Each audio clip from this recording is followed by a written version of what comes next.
자, 여기 봐. 리스닝, 스피킹, 라이팅, 리딩. 영어의 네 개가 이렇게, 이게 네 개잖아. 근데 우리나라에서는 한국에서의 영어 교육에 대해서 일반적으로 무슨 얘기를 하냐면, 리스닝하고 스피킹이 약하니까 한국에서 여기에 중점을 두고 교육하는 거를 되게 이제 공교육의 영어 교육 선생님들을 이제 뭐라 하는 이런 분위기가 있어. 내가 봤을 땐 그런 생각하고 있는 사람은 진짜 영어에 대해서 아무것도 몰라서 그런 소리 하는 것 같아. 내가 지금 이 캐스트는 독해력, 그러니까 우리나라에서 수능 영어 2등급 정도 되는 애도 그 정도 독해력이면 충분하다는 얘기를 하기 위해서 내가 여러 가지 자료를 설명해 주려고 그래. 이득이 되는 얘기일 거야. 우리나라에서 수능 치른 애들 있잖아. 우리나라에서 수능 치르고 미국에 여행을 가잖아. 근데 우리나라에서 그 리스닝하고 스피킹이 부족하다는 맨날 얘기를 듣는 그 영어 교육을 받은 애들이 미국에 실제로 한 달 정도 머무른다고 생각해봐. 그러면 입국하는 날, 어렸을 때 영어 유치원 안 다녔어도 입국해서 하루 이틀 정도는 귀로 안 들리고 입으로도 잘 안 나와. 근데 조금만 지나잖아. 한 3, 4일 지나면 의사소통하는데 별다른 큰 문제가 없어. 우리나라 수능 영어 하는. 근데 걔네들은 엄청난 장점이 있어. 뭐가 있냐면 미국 생활을 하면서 만나게 되는 문서를 리딩을 기가 막히게 잘하고 거기에 대해서 자기의 의견을 써야 되는 그 문장을 아주 정확하게 써내. 근데 미국 현지에 비교하는 거야. 영어는 대립구조잖아.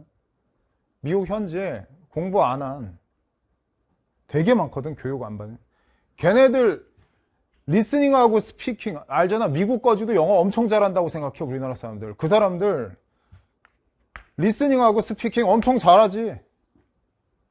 하지만 걔네들은 뭐가 안 되는 거냐면 리딩하고 라이팅이 안 돼. 걔네들 이게 안 돼. 이게 안 돼가지고 미국에선 이런 사람들 때문에 되게 골머리를. 걔네들 영어 교육 어디에 초점을 맞춰져 있냐면 여기에 초점이 엄청 맞춰져 있어. 엄청 초점. 근데 한국 애들 있잖아. 한국 애들 영어 유치원 한 번도 안 하고 그냥 이제 학교 공교육 열심히 받고 그냥 고3 때 메가패스 좀 했고 뭐 이렇게 해서 수능한 애들 들어가서 며칠 동안은 이게 안 돼. 근데 금방 귀랑 입이 튀어. 속에서 공부했었던 그게 이렇게 스스로 나오면서 아 저거를 하면서 이상한 발음이지만 처음에 좀 하다가 며칠 만에 이게 튀우고 엄청난 이 실력으로 미국 생활을 하는데 문제가 없어. 미국 캘리포니아나 뉴욕 가보면 한국인 변호사들 엄청 많아. 근데 한국인 변호사들 한국 대학교 졸업하고 미국 가가지고 변호사 된 거야. 얘네들 미국에서 변호사 되겠냐? 그러니까 한국 공교육에 대해서 나는 사교육이니까 사교육이 사교육 얘기하면 믿을 수가 없는 거잖아. 근데 사교육에서 공교육의 영어 교육에 대해서 얘기했을 때 우리나라 영어 교육 방식 되게 훌륭한 거예요. 이거. 근데도 실체가 이렇거든. 실체가 이런데도 맨날 어디에서 보면 뭐 미국 가면 한마디도 말하지 못하는 우리나라 수능 영어 이렇게 얘기하는 사람들 보면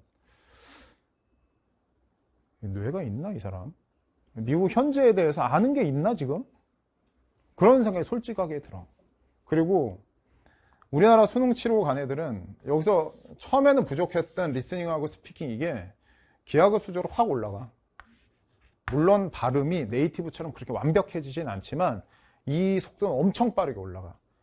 대신 걔네들은 기본부터 이거를 깔고 시작하니까 대단히 좋지. 내가 뭔가를 얘기하기 위해서 지금 썰을 풀기 시작한 거야. 첫 번째 애였어. 그 다음에 두 번째.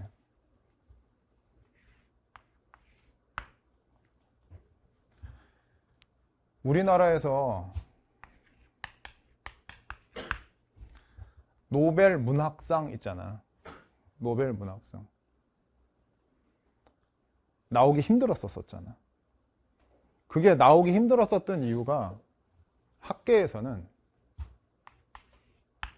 잘 들어야 된다, 우리나라 문학이 세계적인 수준이 아니라서 노벨 문학상을 못 받는 게 아니라 우리나라 한글이 영어로 번역이 되거나 유럽어로 번역이 돼서 노벨상을 주는 사람들이 한글로 된 문학을 읽는 게 아니라 이게 번역이 된 그거를 읽고 작품의 우수성을 따지잖아. 요 과정에서 힘들었던 거야. 요 과정에서.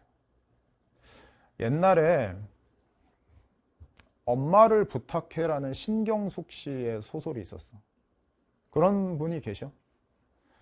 아빠를 부탁해가 아니고. 엄마를 부탁해라는 소설이 그 당시 뉴욕 서점가에서 엄청난 흥행을 가져와서 우리나라 문학계가 대단히 고무됐었지. 그때 사람들이 뭐라고 그랬냐면, 신경숙 씨의 그 소설 자체도 좋지만, 이 부분 잘 들어야 돼. 신경숙 씨의 모든 소설이 그런 게 아니라 그 엄마를 부탁해라는 그 소설의 그 문장들이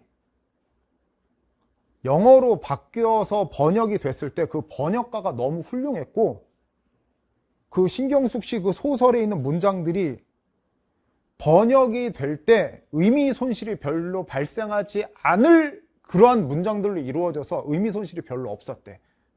그러니까 그거를 외국인들이 읽었을 때 생생하게 느꼈던 거지. 영어에서 리스닝, 스피킹보다 훨씬 어려운 영역이 라이팅하고 리딩이야.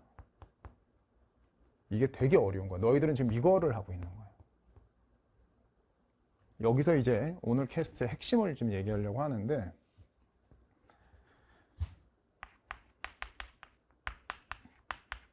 통번역이라는 게 있어. 통역과 번역.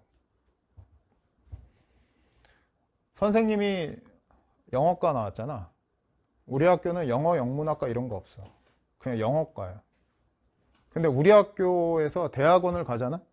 보통 일반적인 대학원은 들어갈 때 그렇게 힘들지 않아. 근데 우리 학교 통번역 대학원은, 우리 학교 영어과 애들도 전국에서 영어 진짜 잘하거든? 근데 통번역 대학원에 간 애들은 영어 졸라 잘하는 애들이야.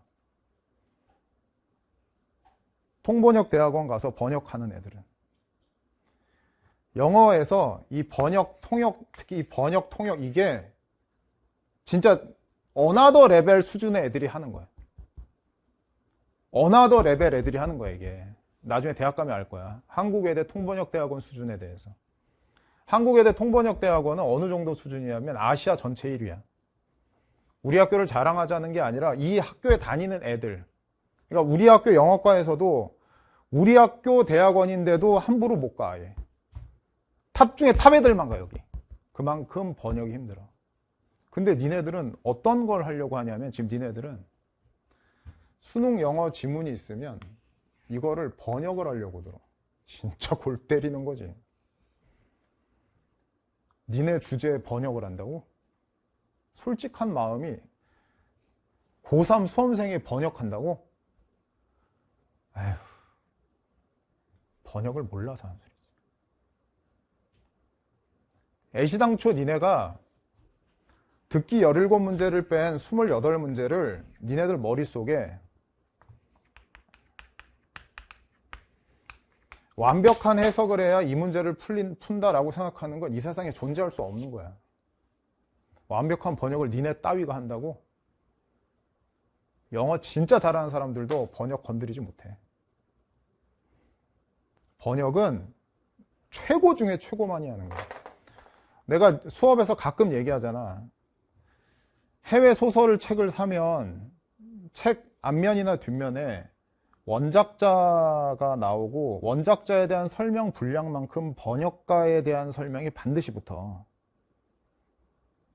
원작자가 훨씬 중요하고 번역가는 안 중요하니까 번역가에 대해서 한 두세 줄만 써야 될 것 같은데 니네 집에 있는 책 봐봐.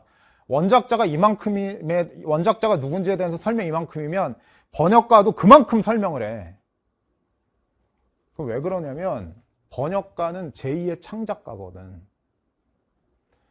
원문을 영어를 한글로 이렇게 바꾸면서 의미 손실이 발생하니까 번역가는 없는 말도 집어넣고 있는 말도 무시하면서 원어의 생생한 감을 살리기 위해서 약간의 창작이 들어갈 수밖에 없어. 그거는 영어의 최상위들만 하는 거야. 니네는 아예 손 쓰지도 못하는 거야. 근데 대치동 학원가에서나 영어 선생님들은 완벽한 해석을 하면 문제 풀린다? 아휴, 말 같지도 않은 소리. 불가능한 거고, 너희들은 해석 수준이 어느 정도까지만 하면 되냐면, 이 지문이 있잖아. 지문이 있으면 70%에서 80% 정도의 해석만 해도 너희들은 잘한 거야. Q&A 게시판에 애들이 맨날 이렇게 얘기한다니까. 선생님 제가 2, 3등급, 2등급, 3등급 정도인데요. 해석력이 부족해서 1등급이 못 되는 것 같아요. 니네 이제 설명 듣고 걔 질문 딱 들었을 때 뭐가 느껴져? 아, 걔한테는 해석력을 애가 원하는 만큼 아주 완벽하고 선명한 해석으로 걔가 끌어올린다라는 것, 걔 수험생활 동안에는 거의 발생할 일이 없고 대학교 가서도 걔 그렇게 안 돼. 어느 정도의 해석을 하고 있는 상태에서, 그러니까 1등급이나 2등급이나 3등급 정도까지도 이 해석력 비슷해. 어느 정도 해석을 할 수 있는 거에서 뭘 하는 거냐면 유형별 대비를 하는 거예요. 유형별 대비.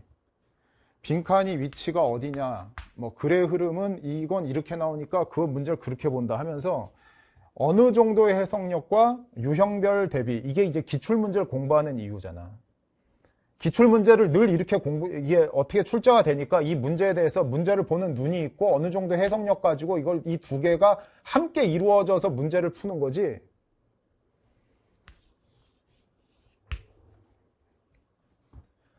이거를 100%로 올려서 문제 푼다? 발생하지도 않을 소리인데 그게 발생할 수 있는 것처럼 유도하는 사람들의 그런 영상들을 Q&A, 유튜브 같은 데서 보면 내가 아주 답답해. 아주.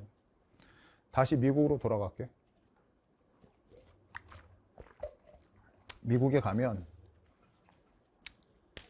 관공서 업무를 봐야 될 일이 있어. 이렇게 문서를 작성해서 내가 문서도 정확하게 작성해야 되고, 그리고 거기서 미국에서 정부에서 주는, 사업체에서 주는 그걸 정확하게 봐야 되는 일이 있어. 대한민국 수능 영어에서 뭐 1, 2등급 정도 받았어. 미국 갔어.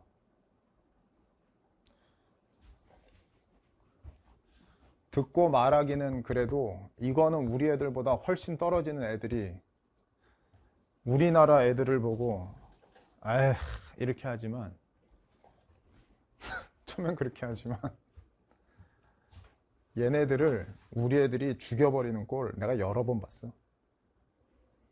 결국은 영어 실력 여기서 나와. 여기서 나와. 그 미국 거지들 얘네들 보고 영어 잘한다는 소리 하는 사람 어서 들으면 니네 주변에 살다가 미국 거지도 그 정도 영어는 한다. 걔네들 얼마나 영어 잘하냐 이런 소리 누가 하잖아? 그러면 죽을래 이러지 말고 그냥 속으로 잘 모르시는구나 이렇게 생각해야 돼. 알았지? 이 캐스트 댓글에